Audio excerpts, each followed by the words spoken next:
warta jemaat, khususnya di halaman 3 mengenai penerimaan pelayanan ibadah Petuen. Kelompok 3, Rabu tanggal 7 September 2022 pukul 18 diterima keluarga Bapak Matius Suharyanto, pelayan Ibu Vini Islandani. Di sana tertulis menggunakan Kidung Pasamuan Lama, yang benar adalah Kidung Pasamuan Jawi. Bapak Ibu, saudara yang dikasihi Tuhan, hari ini Minggu tanggal 4 September 2022, ibadah akan dilayani oleh Bapak Pendeta Legal Hendriawan SAG. Untuk kekatnya jalannya ibadah pagi hari ini, bagi Bapak Ibu yang membawa HP, mohon sementara waktu untuk dimatikan atau di silent. Mari Bapak Ibu, kita mulai ibadah saat ini. Kami undang bangkit berdiri.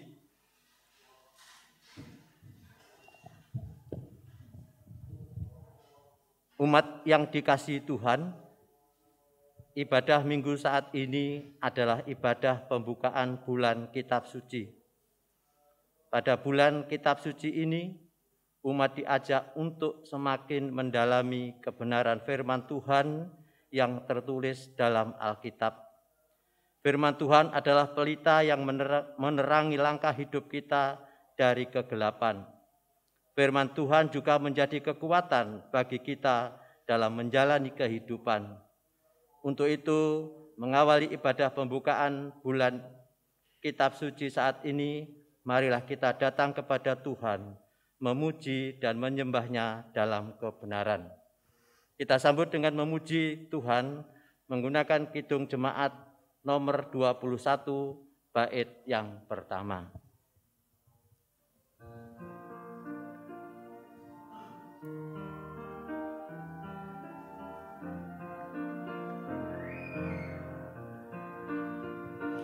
Hari Minggu, hari yang mulia, ini hari Tuhanku.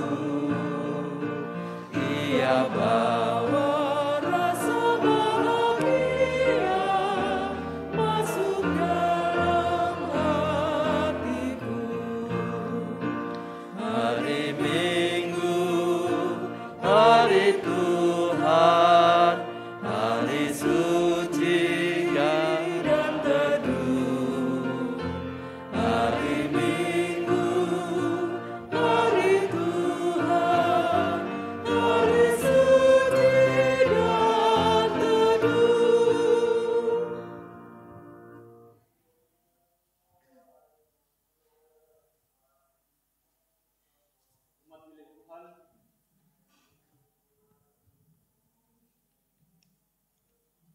Mari bersama-sama kita menyambut hari Tuhan ini dengan penuh syukur.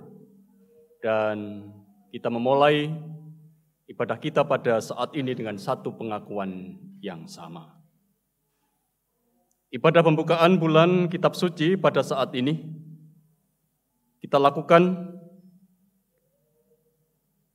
dalam pengakuan pertolongan kita ada dalam nama Tuhan Allah yang menjadikan langit dan bumi, yang tidak pernah meninggalkan pekerjaan tangannya dan yang kekal kasih setianya.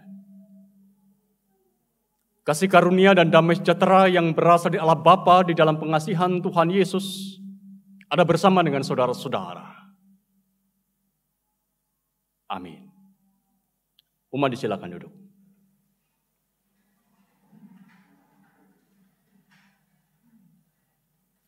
Bapak, Ibu, dan saudara-saudara yang dikasihi dan yang mengasihi Tuhan, tema kita di bulan Kitab Suci, di bulan September ini, artinya sepanjang 4 minggu ke depan, kita akan mengumpuli satu tema, jalanilah kehidupan di dalam terang firman Allah. Jalanilah kehidupan di dalam terang firman Allah. Inilah tema yang akan kita gumuli bersama sepanjang bulan Kitab Suci di bulan September ini. mengingatkan kepada kita semua bahwa di dalam kehidupan kita, tidak selamanya kehidupan kita itu berjalan seperti apa yang kita inginkan. Kadang hidup itu tidak mudah. Perjalanan itu rumit. Kadang kita tersandung, kadang kita terjatuh. Dan tidak sampai pada tujuan. Dan firman Allah yang menjadi pelita bagi kaki kita untuk berjalan dalam kegelapan itu.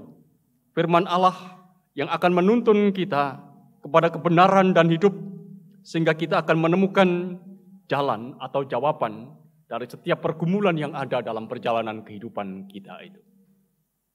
Dan hari ini kita akan menggumuli satu tema khotbah. Mengusahakan kesetiaan pada Tuhan. Itu tema liturgis dan tema khotbah minggu ini. Mari kita menyambutnya dengan satu pujian dari Kidung Jemaat nomor 21 bait yang kedua.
Pagi hari ini Tuhan juga mengingatkan kepada kita bagaimana harus hidup. Seperti yang tertulis dalam Injil Matius pasal 22 ayat 37 sampai ayat yang ke-40.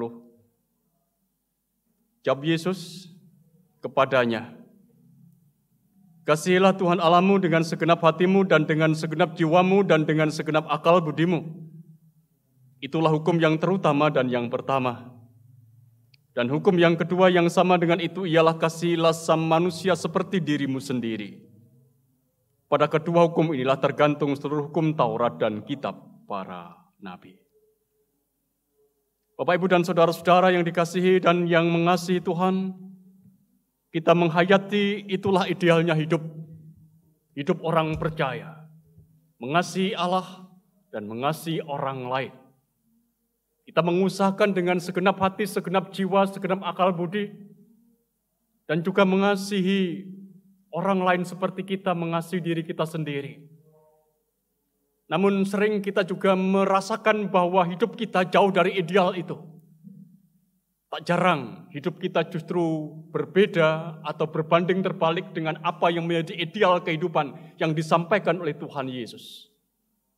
Hidup kita penuh dengan kebencian, hidup kita penuh dengan rasa iri, kita masih belum bisa mengasihi orang lain, kita hanya berorientasi pada diri kita sendiri, dan abai terhadap kenyataan kehidupan orang lain, bahkan kita juga mengabaikan Tuhan. Oleh karena itu, mari bersama-sama kita mengakui atas dosa dan kesalahan yang sudah kita lakukan di dalam kehidupan kita, karena sering hidup kita tak sesuai dengan apa yang menjadi firman-Nya. Mari kita bersama-sama berdoa.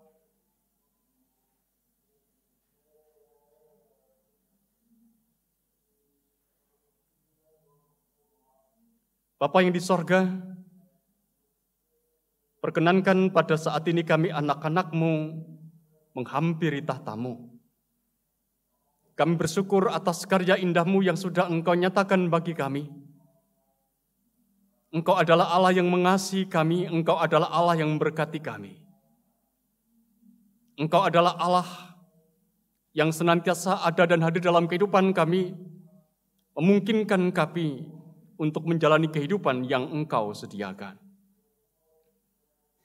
Saat ini kami ada dalam kesukacitaan, kami ada dalam kegembiraan, ketika Engkau memberikan kesempatan bagi kami untuk ada dalam satu, menghayati akan perjumpaan kami dengan Engkau, dan dengan saudara-saudara kami yang lain dalam Kristus Yesus dalam ibadah ini. Biarkan apa yang kami lakukan semuanya berkenan di hadapan Tuhan. Apa yang kami lakukan, biarkanlah menjadi sarana bagi kami untuk semakin ada, hidup, belajar untuk ada bersama dengan Engkau sebagai Tuhan dan Juru Selamat kami. Dan ketika kami bersama-sama pada saat ini juga melihat keberadaan diri kami masing-masing, sesungguhnya kami merasakan bahwa kami ini anak-anak-Mu tidak layak untuk menghampiri tahta-Mu. Karena kami sering hidup berbeda dengan apa yang Engkau kehendaki. Engkau adalah Allah yang telah mengasihi kami dengan kasih kekal Tuhan kami Yesus Kristus. Mohon pengampunan-Mu ya Allah, jika hidup kami belum bisa mengasihi Engkau. Engkau adalah Allah yang minta kepada kami supaya kami boleh mengasihi orang lain seperti kami mengasihi diri kami sendiri. Mohon pengampunan-Mu ya Tuhan, ketika kami hanya memperhatikan diri kami sendiri. Kami sadar Bapa, inilah warna kehidupan kami yang sering tidak sama dengan apa yang Kau kehendaki, bahkan warna kehidupan kami sungguhnya bukan warna yang Engkau kehendaki atas kehidupan yang harus kami jalani. Oleh karena itu perkenankan sekali lagi mohon kepada Engkau ya Allah, ampunilah dosa dan pelanggaran kami.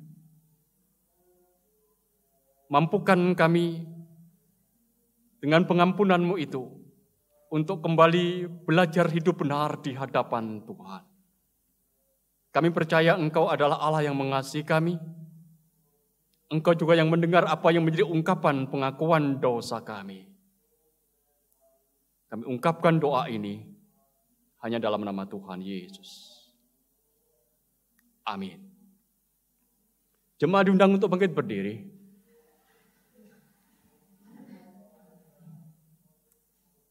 Siapapun yang dengan jujur mengakui segala dosanya di hadapan Tuhan, Tuhan Sang Pengampun memberitakan kepada kita berita pengampunan. Menurut Roma pasal 5 ayat 17 dan 18.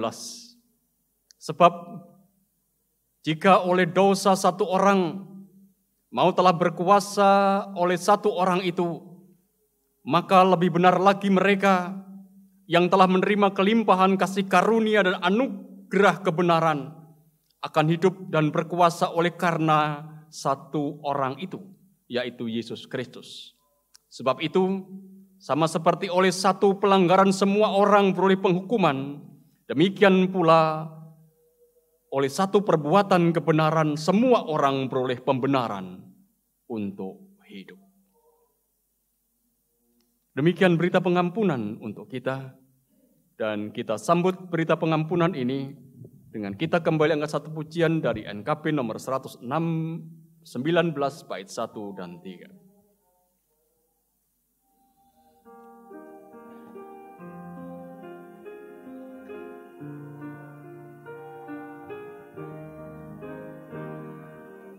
Nyanyikan lagi bagiku firman kehidupan,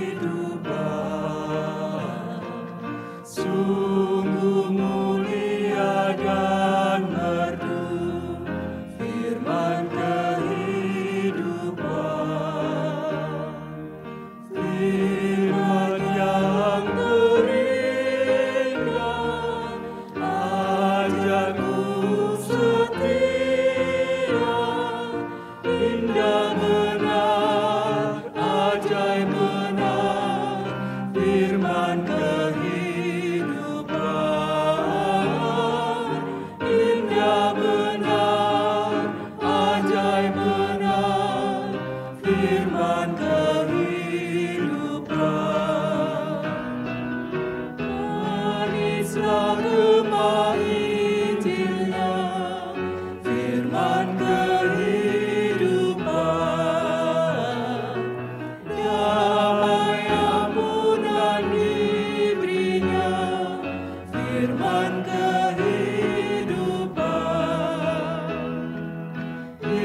firman kehidupan. Silakan duduk.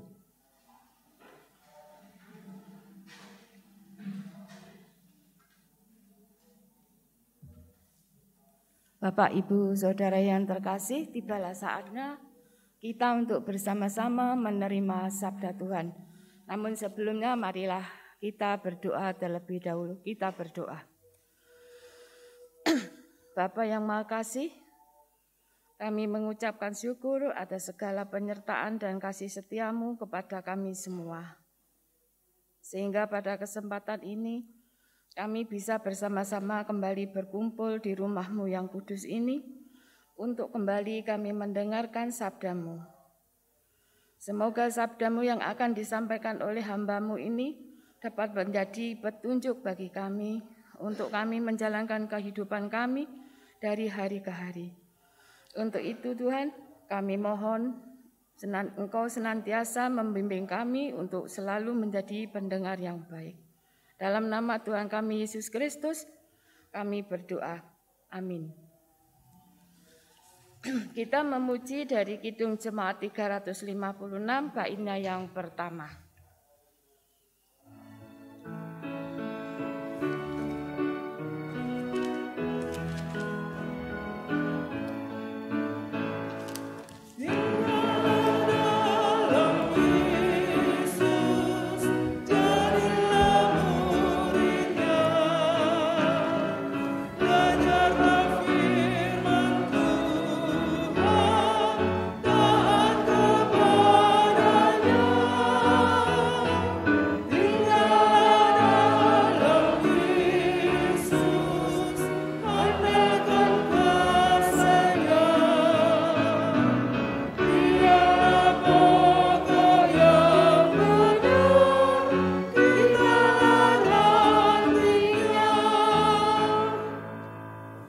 Bacaan yang pertama diambil dari kitab Ulangan 30, ayatnya yang ke-15 sampai dengan 20.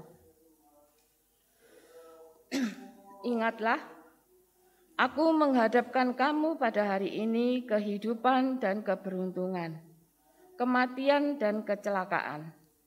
Karena pada hari ini aku memerintahkan kepadamu untuk mengasihi Tuhan Allahmu dan hidup menurut jalan yang ditunjukkannya, dan berpegang pada perintah, ketetapan, dan peraturannya, supaya engkau hidup dan bertambah banyak, dan diberkati oleh Tuhan Allahmu di negeri kemana engkau masuk untuk mendudukinya.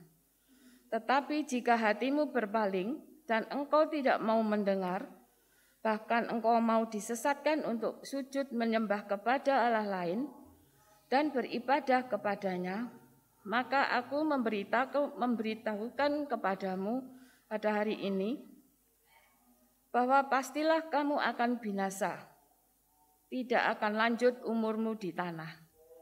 Kemana engkau pergi, menyeberangi sungai Yordan untuk mendudukinya. Aku memanggil langit dan bumi menjadi saksi terhadap kamu pada hari ini.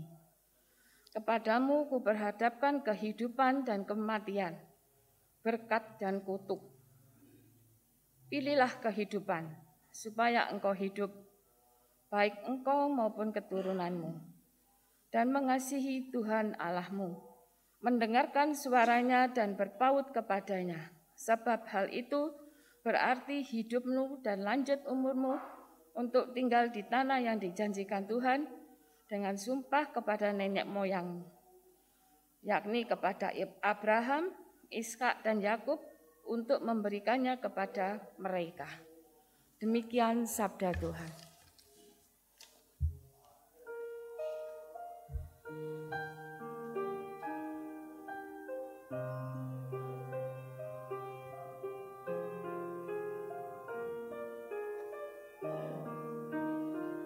Berbahagia orang yang tidak berjalan menurut nasihat orang fasik, yang tak berdiri di jalan orang berdosa, duduk dalam kumpulan pencemooh, tetapi kesukaannya Taurat Tuhan dan merenungkannya siang dan malam, bagaikan pohon ditanam di tepi aliran air, menghasilkan buah pada musimnya, dan yang tidak layu daunnya. Apapun yang diperbuatnya berhasil, sebab Tuhan mengenal jalan orang benar, tetapi jalan orang fasik menuju kebinasaan.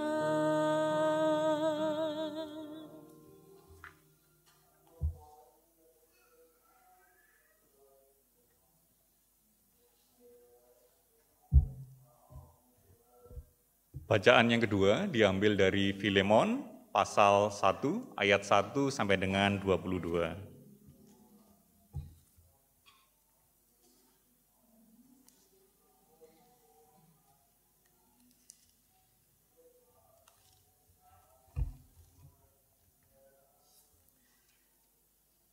Filemon pasal 1 ayat 1 sampai dengan 22. Dari Paulus, seorang hukuman karena Kristus Yesus, dan dari Timotius, saudara kita, kepada Filemon yang kekasih, teman sekerja kami, dan kepada Apfia, saudara perempuan kita, dan kepada Arkipus, teman seperjuangan kita, dan kepada jemaat di rumahmu. Kasih karunia dan damai sejahtera dari Allah, Bapa kita, dan dari Tuhan Yesus Kristus menyertai kamu. Aku mengucap syukur kepada Allahku setiap kali aku mengingat Engkau dalam doaku, karena aku mendengar tentang kasih-Mu kepada semua orang kudus dan tentang iman-Mu kepada Tuhan Yesus. Dan aku berdoa agar persekutuan-Mu di dalam iman turut mengerjakan pengetahuan yang turut mengerjakan pengetahuan akan yang baik di antara kita untuk Kristus.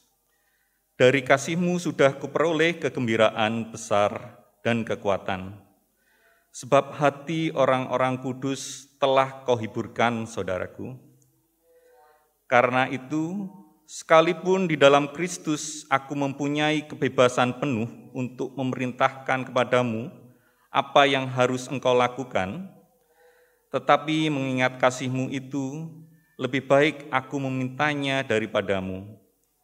Aku, Paulus, yang sudah menjadi tua, lagi pula sekarang dipenjarakan karena Kristus Yesus, mengajukan permintaan kepadamu mengenai anakku yang kukasihi.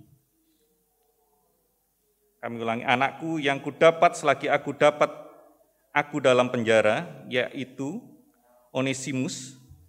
Dahulu memang dia tidak berguna bagimu, tetapi sekarang sangat berguna baik bagimu maupun bagiku.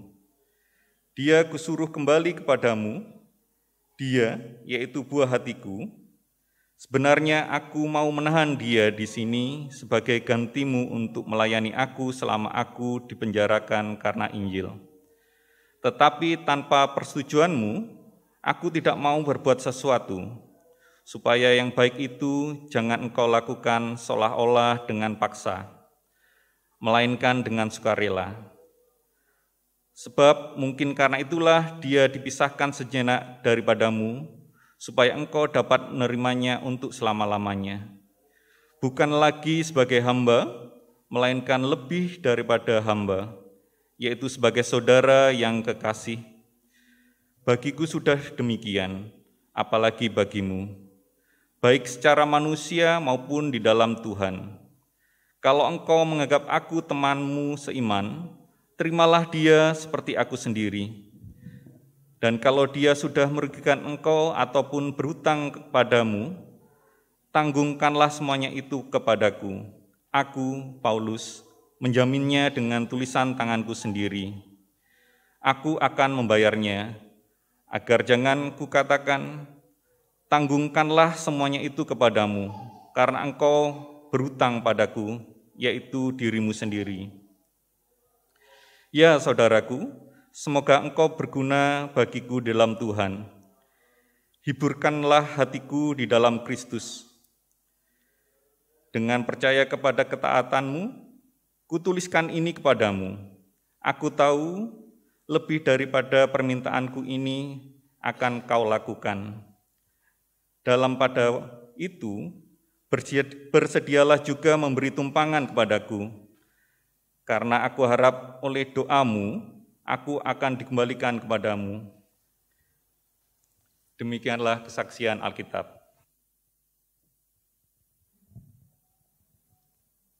Inilah permulaan Injil Yesus Kristus.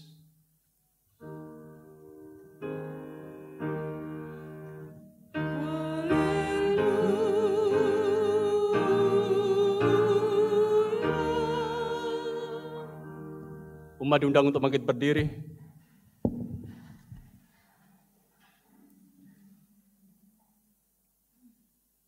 Injil Yesus Kristus menurut kesaksian Lukas pasal 14, ayat 25 sampai ayat yang ke-33.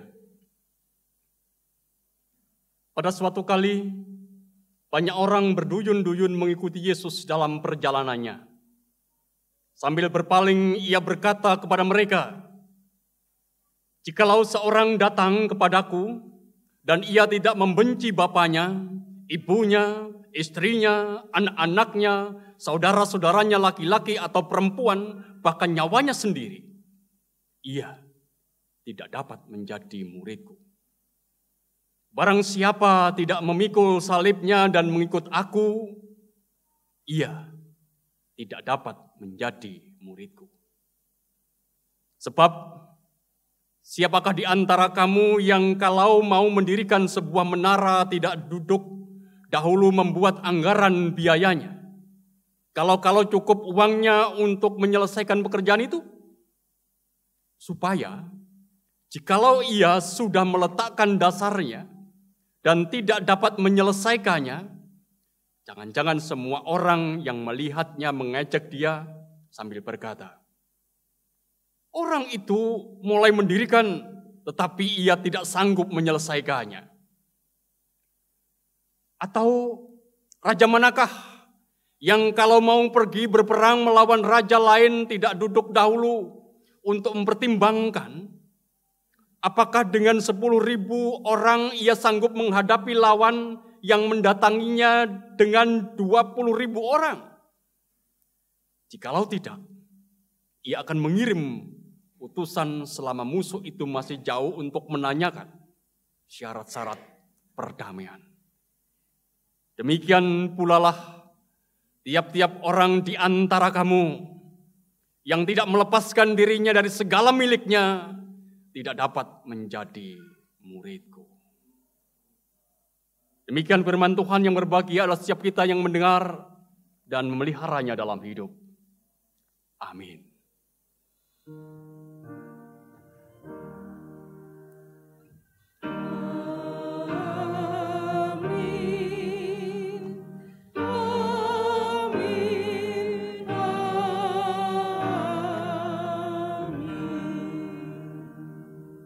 Silakan duduk.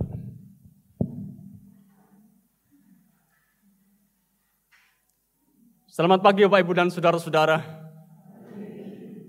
Kita bersyukur pada pagi hari ini masih diberi kesempatan oleh Tuhan untuk kita berhimpun menghayati perjumpaan kita dengan Dia dan juga dengan saudara-saudara kita yang lain sebagai bagian dari tubuh Kristus sebagai gereja Tuhan. Pagi hari ini, dengan satu tujuan kita telah bersama-sama belajar untuk membangun ibadah. Salah satu unsur ibadah yang paling sentral dalam peribadahan kita itu adalah nyanyian. Kita sudah beberapa kali mengungkapkan pujian kita kepada Tuhan. Dan yang kita ungkapkan ini adalah pujian untuk Tuhan, bukan semua atau bukan sembarang nyanyian. Setenar apapun nyanyian-nyanyian yang ada di sekitar kita. Yang hari ini, belakangan ini terkenal kan lagu dibanding-banding begitu. Setenar apapun lagu itu kita tidak akan menyanyikan di dalam gereja. Karena apa? Karena itu bukan lagu pujian.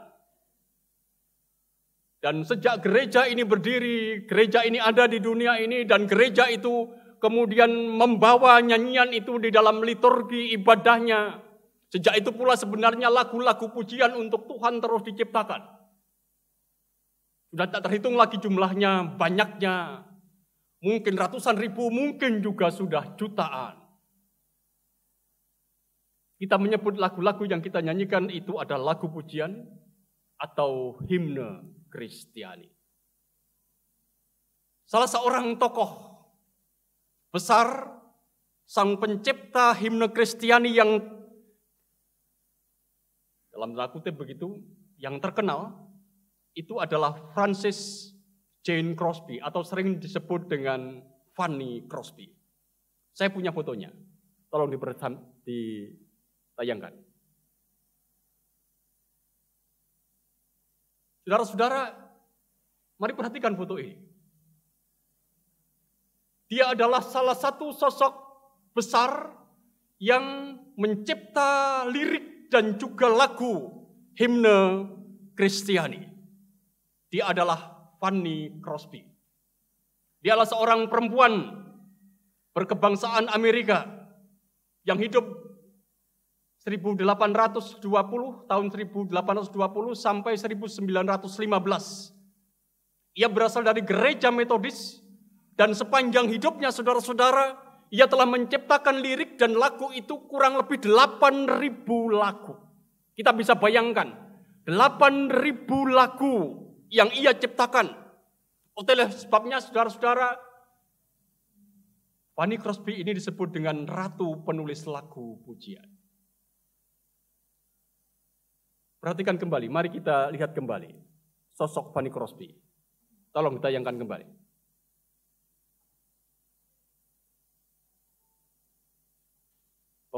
Bapak Ibu melihat apa ada yang aneh dengan foto itu? Apa yang kita lihat yang barangkali tidak biasa dalam pandangan kita? Apa? Matanya. Dia memakai kacamata hitam. Memang Bapak Ibu dan saudara-saudara yang dikasihi dan yang mengasihi Tuhan. Fanny Crosby. Dia adalah penyandang disabilitas netra. Dia itu tunanetra. Memang ketika dia dilahirkan, itu dilahirkan dalam kondisi normal, artinya dia tidak mengalami cacat itu. Tapi pada usia 6 minggu, ia terserang demam, kemudian matanya meradang, dan setelah dibawa ke dokter, ternyata dia mengalami penanganan dalam dunia medis. Yang pada akhirnya salah penanganan itu membutakan matanya. Dan kita bisa bayangkan dalam sejarah kehidupannya, dia adalah seorang yang tidak bisa melihat sejak ia kecil. Dan ayahnya juga meninggal setelah ia terserang demam dan mengalami kebutaan itu. Kemudian pada akhirnya dia hidup dalam asuhan neneknya karena ibunya harus bekerja sedemikian rupa untuk menghidupi kehidupan mereka. Ia sering mendapat ejekan.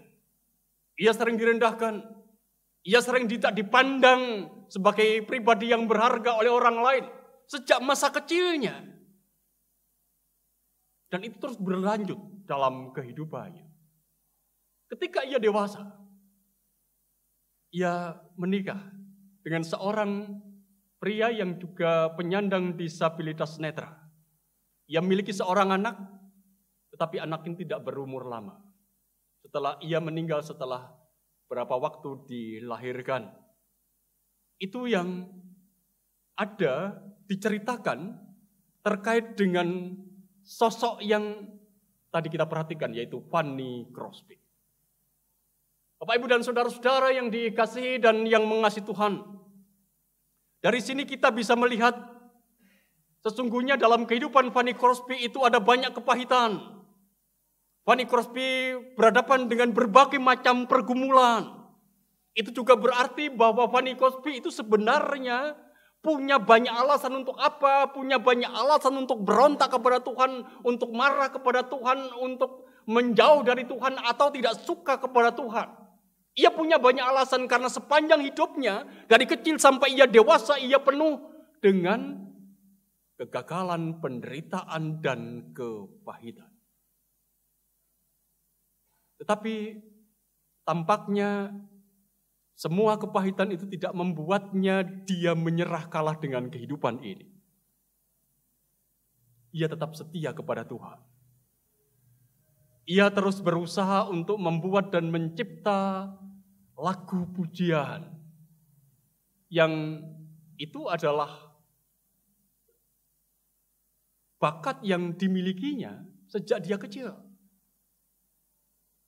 Jadi sekalipun hidupnya penuh dengan kepahitan, hidupnya itu sering tidak berjalan seperti apa yang dipikirkan, yang didamba, tetapi dia terus berusaha untuk apa? Untuk mencipta lagu pujian bagi Tuhan.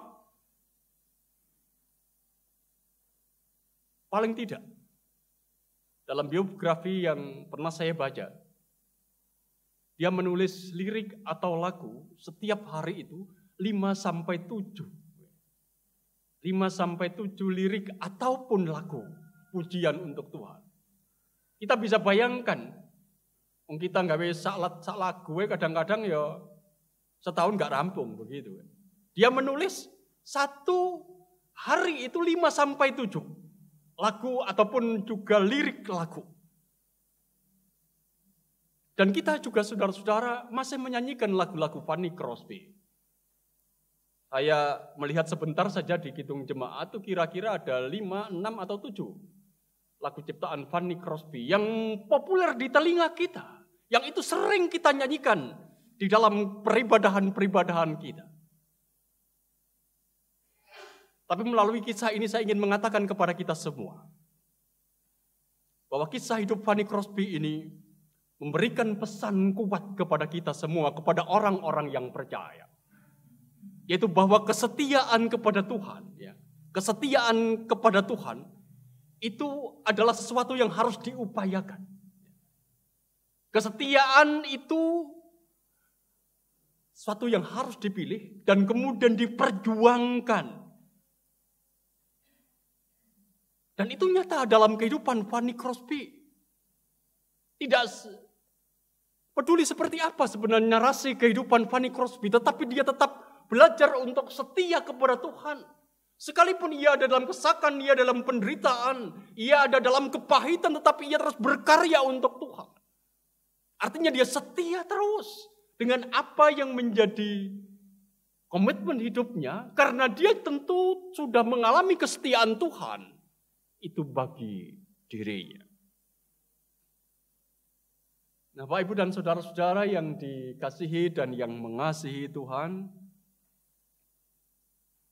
Tuhan Yesus di dalam sejarah hidupnya menunjukkan kesetiaan kepada Bapaknya itu. Ini adalah fakta, ini adalah sebuah kenyataan. Kesetiaan Yesus kepada Bapaknya itu nyata dalam perjalanan kehidupannya.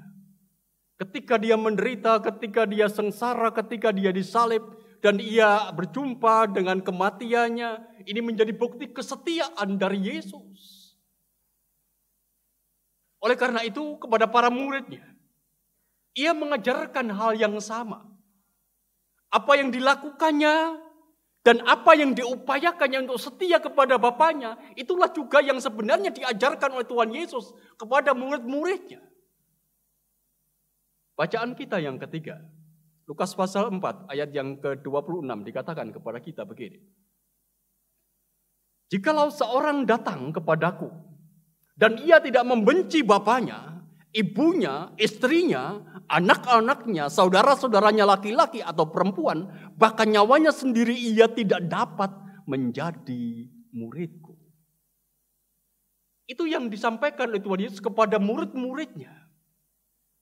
Dengan ini sebenarnya Tuhan Yesus mau menegaskan kepada kita untuk menjadi muridnya.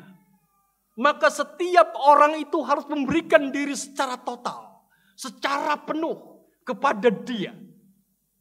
Bukan setengah-setengah.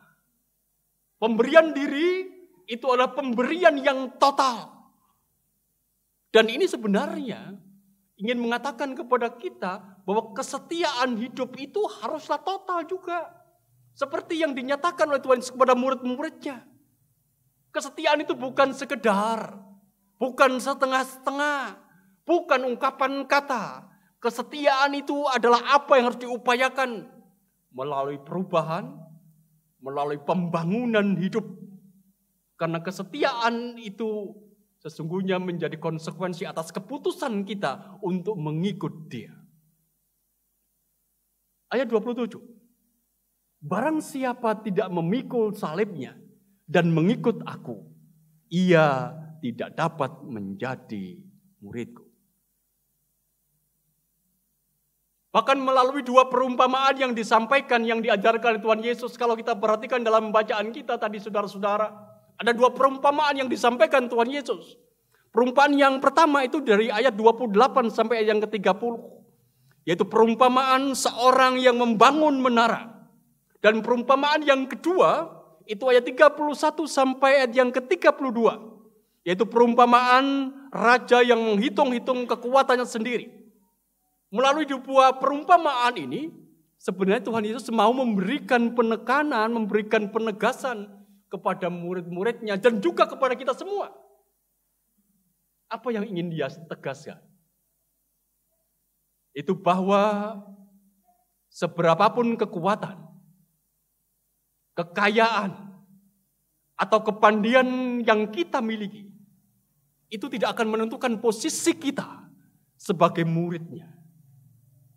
Jadi sekali lagi saudara-saudara, bahwa seberapapun kekuatan kita, kepandaian kita, kekayaan kita, itu tidak menentukan posisi kita sebagai murid Yesus. Satu-satunya yang menentukan adalah bagaimana kita mengusahakan dan mengerjakan kesetiaan. Itu yang akan menentukan posisi kita sebagai murid Yesus. Oleh karena itu tadi diungkapkan di dalam ayat yang ke-27, barang siapa tidak memikul salibnya dan mengikut aku, ia tidak dapat menjadi muridku. Dan ini ditegaskan di dalam ayat yang ke-33. Demikian pula lah tiap-tiap orang di antara kamu yang tidak melepaskan dirinya dari segala miliknya tidak dapat menjadi muridku. Mereka yang tidak melepaskan dirinya dari segala miliknya, dia tidak bisa menjadi murid Yesus. Ini memberikan penegasan kepada kita. Satu-satunya posisi yang menentukan kita menjadi murid Yesus adalah bagaimana kita mengusahakan, mengerjakan kesetiaan kepada Dia.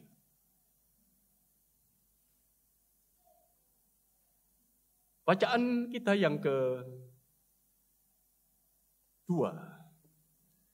juga memberikan penegasan yang sama. Rasul Paulus adalah pribadi yang setia. Ia adalah pribadi yang setia kepada Allahnya. Ia adalah setia pribadi yang setia kepada Yesus. Saat itu ia ada dalam penjara. Dan ia sadar bahwa hidupnya tidak lama lagi. Ia menderita, iya. Karena ia ada dalam penjara. Tetapi toh di dalam penjara itu pun kita bisa melihat bahwa ia menunjukkan kesetiaan kepada Tuhannya. Dia tidak berpaling dari Tuhan yang diyakininya, yang menyelamatkan dirinya.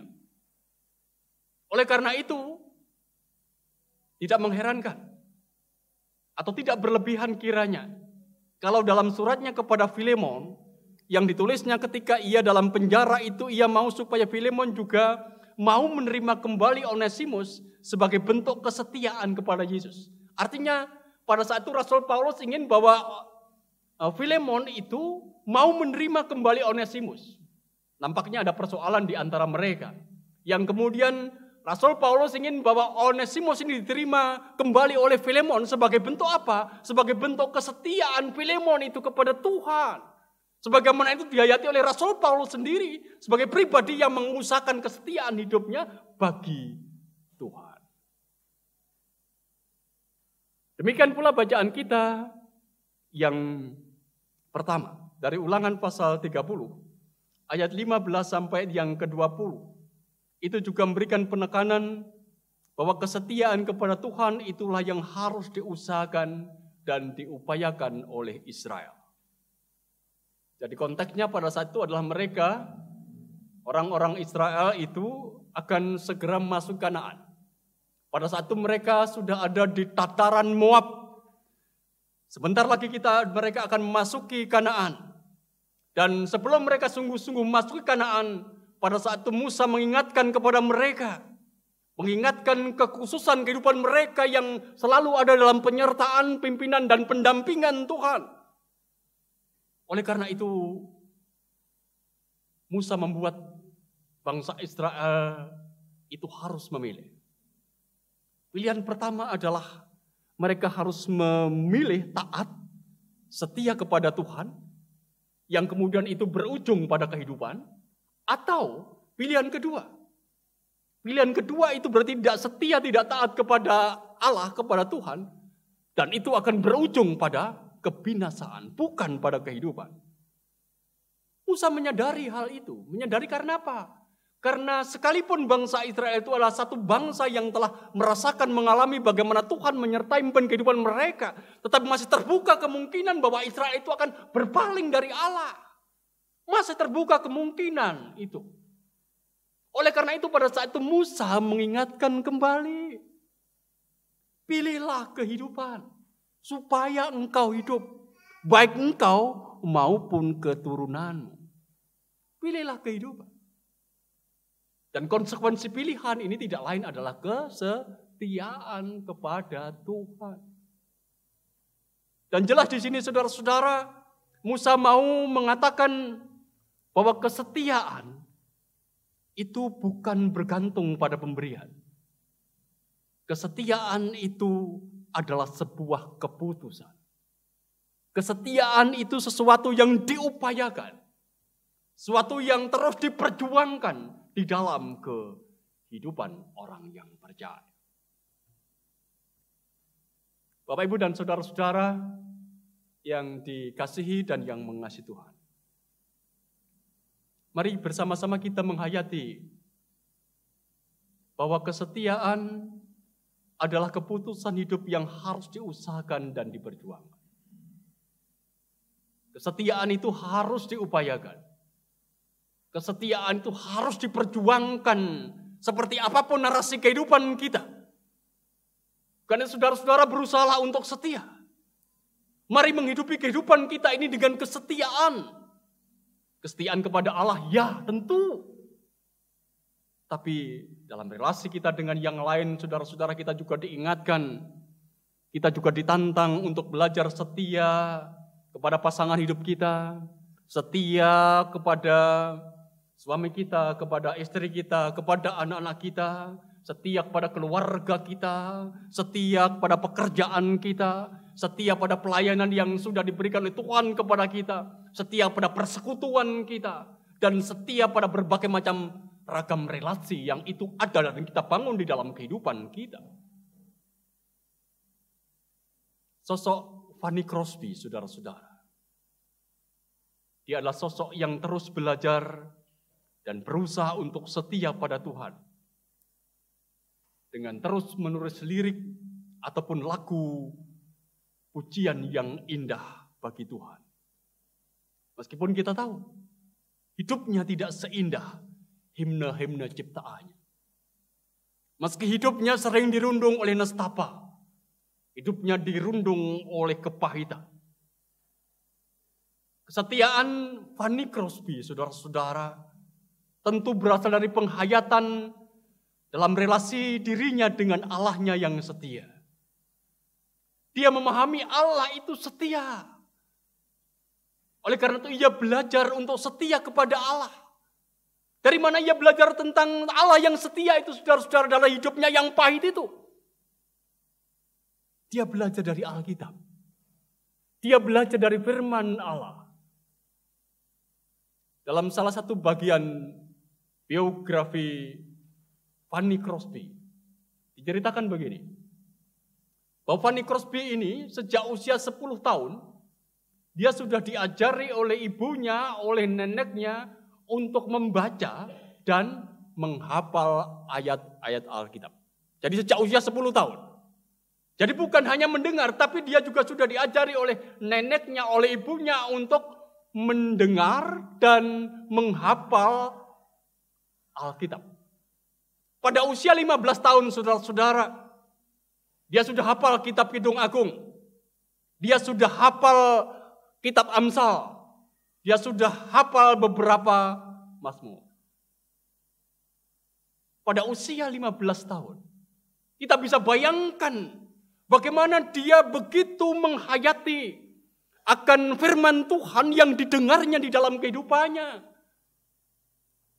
Kita bisa memahami, saudara-saudara, mengapa dia begitu terpesona dengan Kidung Agung. Karena dia adalah seorang pribadi yang begitu tertarik pada hal-hal yang bersifat puitis begitu rupa. Sehingga tampaknya kemudian ini menjadikan dirinya untuk memiliki kesungguhan menghafalkan kitab Kidung Agung, menghafalkan Amsal. Dan inilah, saudara-saudara, saya meyakini bahwa apa yang didengarnya, apa yang diterimanya, apa yang dihafalnya, itu juga yang dihayati di dalam kehidupannya. Firman Tuhan yang ada pada dirinya hidup di dalam dirinya. Yang pada akhirnya membuat dia merasakan kesetiaan Tuhan kepada dirinya. Dan kemudian dia juga terus belajar untuk setia kepada Tuhan. Dia terus setia kepada Tuhan. Sampai akhir hidupnya. Jadi kalau kita kembali mengingat tema liturgis kita, saudara-saudara. Jalanilah kehidupan dalam terang firman Allah. Sesungguhnya kita melihat tema ini dalam sosok Fanny Crosby sesungguhnya. Karena apa? Hidupnya yang gelap, ia dalam kebutaan itu sungguh-sungguh ditelangi oleh firman Tuhan yang luar biasa, yang memungkinkan dia terus untuk setia kepada Tuhan. Jadi kebenaran teologis atas tema kita, jalanilah kehidupan dalam terang firman Allah, itu nyata dalam diri Fanny Crosby. Bagi kita, Bapak, Ibu, dan saudara-saudara, pertanyaannya adalah, bersediakah kita menyerahkan diri kita menjadi milik Kristus, menjadi muridnya, dan terus mengerjakan kesetiaan itu? Bersediakah kita mengerjakan kesetiaan kita? Karena kesetiaan itu yang pada akhirnya menjadi satu-satunya ukuran apakah kita ini menjadi murid Kristus atau tidak. Memang saudara-saudara, hidup kita, hidup saya dan hidup saudara-saudara tidak selamanya manis, tidak selamanya menyenangkan, tidak selamanya menggembirakan, menyukacitakan. Ada kalanya kita juga akan berhadapan dengan apa yang pahit, apa yang getir, apa yang tidak mengenakan, apa yang buat hati kita kecewa atau apa yang menyakitkan. Tetapi kesetiaan, saudara-saudara, tetap harus diperjuangkan. Seperti yang nyata dalam kehidupan Fanny Crosby.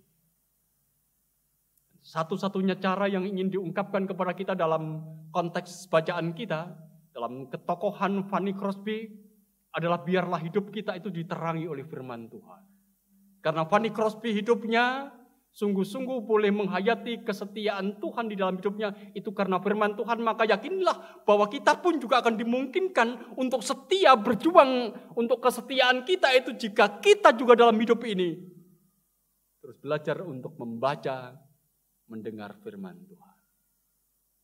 Selama 1 bulan ini saudara-saudara kita akan menghayati bulan kitab suci.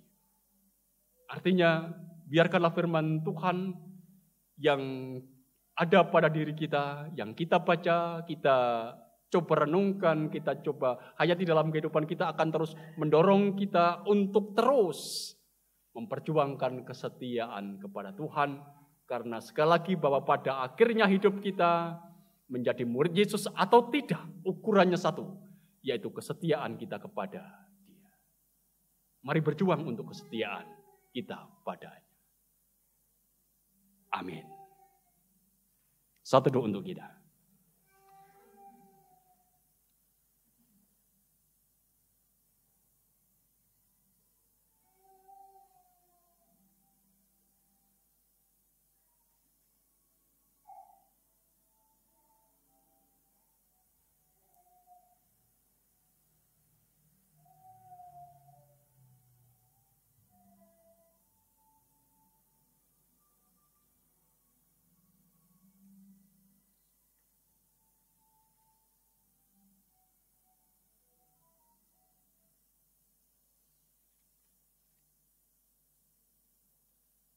Kita menyambut firman Tuhan yang telah kita renungkan dengan kita angka 1 pujian dari PKJ nomor 255, bait yang pertama.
Bapak Ibu warga jemaat yang terkasih di dalam Tuhan, kami undang untuk bangkit berdiri.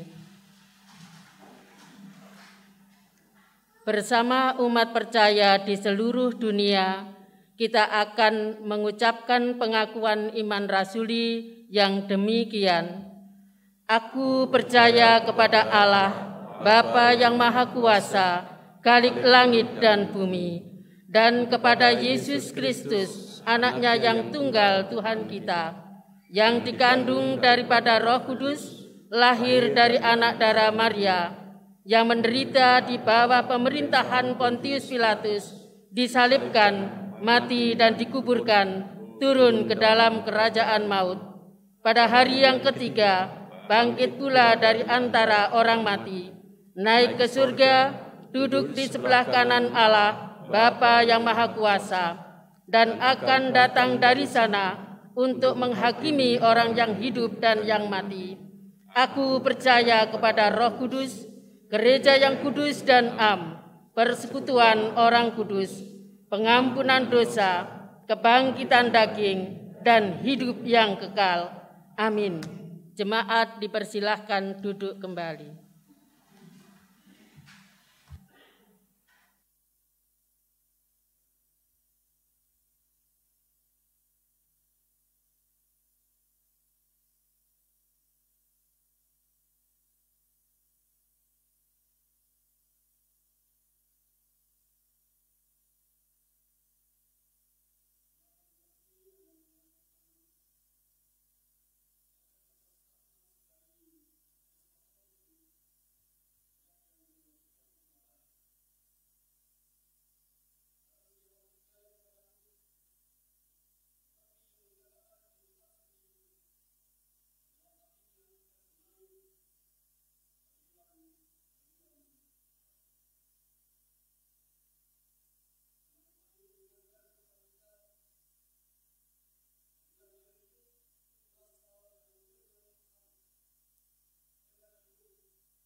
Mari bersama-sama kita berdoa.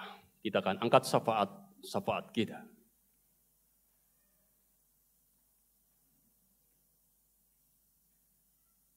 Bapa yang di sorga, perkenankan pada saat ini kembali kami anak-anak menghampiri tahta-Mu. Kami bersyukur untuk karya indah-Mu yang Engkau nyatakan bagi kami sepanjang kami bangun ibadah ini. Ketika kami menikmati persekutuan kami dengan Engkau di dalam Tuhan kami Yesus Kristus dan persekutuan kami dengan saudara-saudara kami. Kami menghayati apa yang kami lakukan ini semuanya ada dalam penyertaan dan perlindungan Tuhan. Bersama dengan umat-Mu kami telah mengungkapkan apa yang menjadi kata hati kami melalui pujian dan doa kami. Biarkanlah semuanya berkenan di hadapan Tuhan.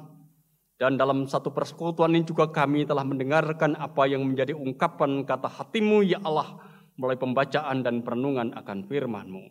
Biarkan itu juga bermakna bagi kami, akan memampukan kami untuk terus menghayati hidup pemberian Tuhan yang indah itu. Bersama dengan umat-Mu, perkenankan kami pada saat ini mengungkapkan doa syafaat kami. Kami berdoa untuk pelaksanaan bulan Kitab Suci di bulan September ini. Biarkanlah Tuhan sendiri yang akan menopang, menyertai dan memimpin kami. Ajarilah kami semua umat-Mu untuk terus-menerus belajar merasa bahwa hidupnya didasarkan pada firman Tuhan. Dan dengan demikian Engkau juga yang akan menumbuhkan kerinduan di dalam hati dan hidup kami untuk mendengarkan apa yang menjadi suara Tuhan yang tertulis dalam Alkitab. Terima kasih pula kalau Engkau ya Allah telah memberikan kepada kami pada saat ini pengajaran supaya hidup kami diterangi oleh firman Allah seperti halnya kehidupan Fanny Crosby yang juga mengajarkan kepada kami supaya kami belajar untuk setia kepada Engkau sebagai sebuah keputusan yang real, keputusan yang nyata, yang memungkinkan kami pada akhirnya dalam kesetiaan itu kami merasakan bahwa Engkaulah yang akan terus menerangi perjalanan kehidupan kami melalui firman-Mu. Berdoa pada saat ini untuk keberadaan bangsa dan negara kami, pemerintah Indonesia ini, kiranya Tuhan sendiri juga yang akan hadir, menopang, dan memimpin para pemimpin negeri kami, mampukan para pemimpin negeri kami untuk mengambil setiap pijakan yang sesuai dengan apa yang menjadi kehendak Tuhan, dan berikan kepada mereka roh takut akan Tuhan, sehingga apapun juga yang dikerjakannya adalah pekerjaan yang menjadi sarana bagi tercurahnya damai sejahtera Tuhan bagi negeri ini. Kami juga berdoa kalau ada pergumulan terkait dengan kehidupan bangsa negeri kami, kiranya Tuhan sendiri juga yang akan memampukan setiap pribadi yang menjadi bagian dari negeri ini untuk mengupayakan apa yang terbaik. Dan kami percaya Tuhan tidak akan pernah meninggalkan negeri ini. Tuhan akan memimpin negeri ini, Tuhan yang akan mengawal negeri ini, Tuhan yang akan berikan kepada kami yang menjadi bagian negeri ini hati yang terus mengusahakan kesatuan bagi kehidupan negeri ini. Kami juga berdoa untuk kehidupan gereja Tuhan, secara khusus untuk gereja kesenjawetan di lingkup jemaat, majelis daerah ataupun juga di majelis agung. Tuhan yang akan senantiasa menopang, menyertai dan memimpin. Biarkanlah gereja Tuhan akan tetap bertumbuh di tengah-tengah berbagai macam persoalan dan pergumulan yang ada, karena sungguhnya inilah gereja Tuhan yang di dalamnya kami hidup. Ajari kami seluruh umat-Mu yang menjadi bagian dari gereja kesenjawetan untuk ada dalam satu kesatuan. Ajarilah kami untuk saling perhatikan, ajarilah kami untuk hidup dalam kerendahan hati, ajarilah kami untuk terus mengupayakan yang terbaik bagi kehidupan gereja Tuhan. Kegiatan pelayanan secara khusus yang ada di GKJW Jemaat Malang ini kami serahkan pula kepada Tuhan, supaya Tuhan memberikan kepada kami kekuatan, Tuhan memberikan kepada kami kerendahan hati, dan Tuhan juga memberikan kepada kami semangat untuk memberikan yang terbaik bagi kemuliaan nama Tuhan. Berdoa pula pada saudara-saudara kami yang ada dalam sakit, ada dalam kelemahan. Kami tak menyebutnya satu persatu, tapi kami percaya Tuhan sendiri yang akan hadir menemani mereka, saudara kami yang ada dalam sakit dan kelemahan ini. Supaya hanya karena penyertaan, pendampingan, dan pimpinan Tuhan, saudara kami akan tetap merasakan bahwa dirinya Tuhan tinggalkan. Lebih dari itu mungkinkan saudara kami untuk mendapatkan pemulihan yang berasal dari Tuhan. Saudara kami yang berusia lanjut, mereka yang ada dalam kelemahan karena usia ini, dan mereka pula yang ada dalam pergumulan, kami menyerahkan saudara kami ini di dalam tangan Tuhan supaya tetap ada dalam penyertaan dan pendampingan Tuhan, supaya saudara kami tetap merasakan bagaimana sungguhnya Tuhan itu baik bagi dirinya dan bagi semua orang. Ajarilah kami sebagai jemaat untuk saling perhatikan supaya akan menjadi nyata persekutuan ini sungguh-sungguh di dalamnya Engkau, Kristus Tuhan kami hidup. Berdoa untuk kehidupan keluarga Kristen. Mampukan kami untuk ada dalam satu kesatuan. Mereka yang ada dan ada dalam persoalan dan pergumulan keluarga, Tuhan yang menyatukan kembali. Kami juga berdoa untuk setiap pekerjaan yang dilakukan oleh umat-Mu. Berkatilah setiap pekerjaan itu supaya setiap orang pada akhirnya boleh merasakan berkat Tuhan dan menerima berkat Tuhan melalui pekerjaan yang dilakukannya. Ajarilah setiap orang untuk setia pada pekerjaan itu. Dan kami juga berdoa untuk anak-anak kami. Biarkanlah mereka tetap dalam penyertaan dan pendampingan Tuhan. Mampukan anak-anak kami yang ada di bangku pendidikan ataupun juga yang sedang mencari pekerjaan, mencari teman hidup, biarkanlah mereka tetap ada dalam penyertaan dan pendampingan Tuhan. Mungkinkan setiap orang pada akhirnya boleh merasakan bahwa Tuhan tidak pernah meninggalkan hidupnya sehingga mereka boleh meraih impian harapan mereka. Bapa di sorga, kami percaya Engkau adalah Allah kami yang baik. Allah yang akan menolong kami untuk tetap terus belajar setia kepada Engkau dan setia pada berbagai macam ragam hubungan di dalam hidup kami. Kami mengungkapkan doa kami di dalam nama Tuhan Yesus yang telah mengajarkan kepada kami berdoa. Bapa kami yang di surga, dikuduskanlah nama-Mu, datanglah kerajaan-Mu, jadilah kehendak-Mu di bumi seperti di surga. Berikanlah kami pada hari ini makanan kami yang secukupnya, dan ampunilah kami akan kesalahan kami, seperti kami juga mengampuni orang yang bersalah kepada kami, dan janganlah membawa kami ke dalam pencobaan,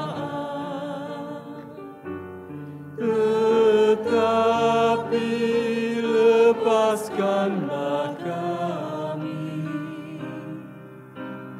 daripada yang jahat, karena Engkau-lah yang mempunyai kerajaan dan kuasa dan kemuliaan sampai selama-lamanya.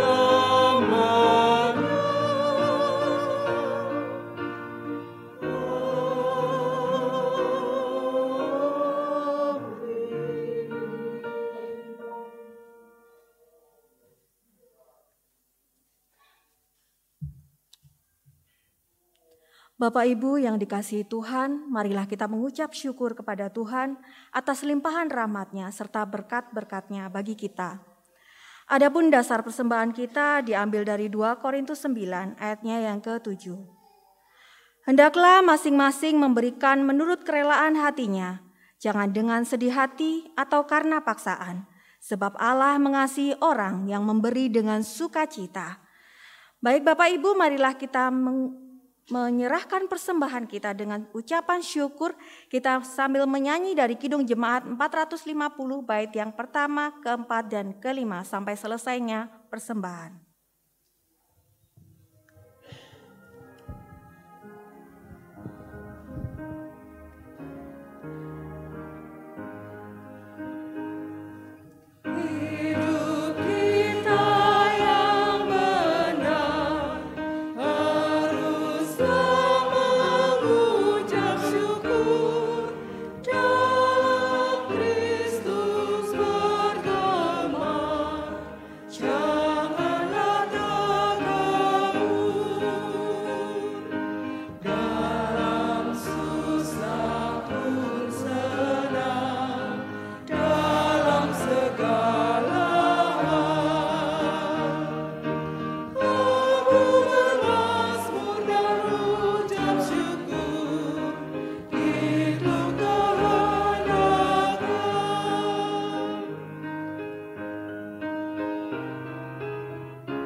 Bapak Ibu kami undang untuk berdiri. Mari kita berdoa.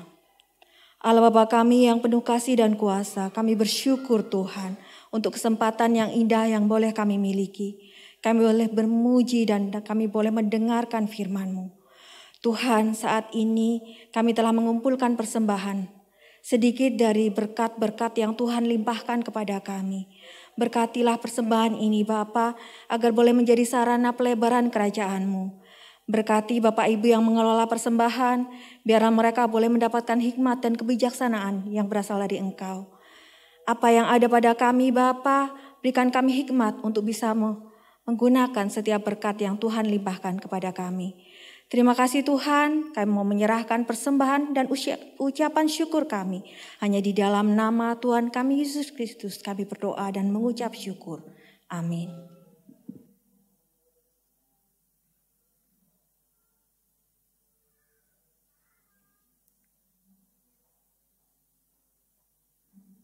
Jemaat yang dikasihi dan yang mengasihi Tuhan, kita akan kembali dalam kehidupan keseharian kita akan pulang dari peribadahan ini.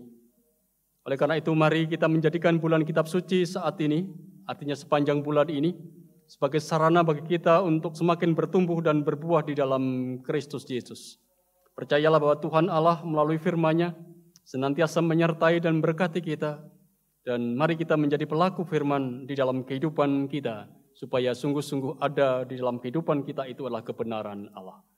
Kita akan angkat satu pujian dari Kidung Jemaat nomor 362 bait 1 dan bait yang ketiga, satu nyanyian dari Fanny Crosby.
Terimalah berkat Tuhan. Allah di dalam nama Bapa, Putra dan Roh Kudus yang menjadi sumber dari segala berkat, keselamatan, kekuatan, kesentosaan dan damai sejahtera menyertai saudara-saudara jemaatnya menjalani hidup kini dan selamanya. Amin.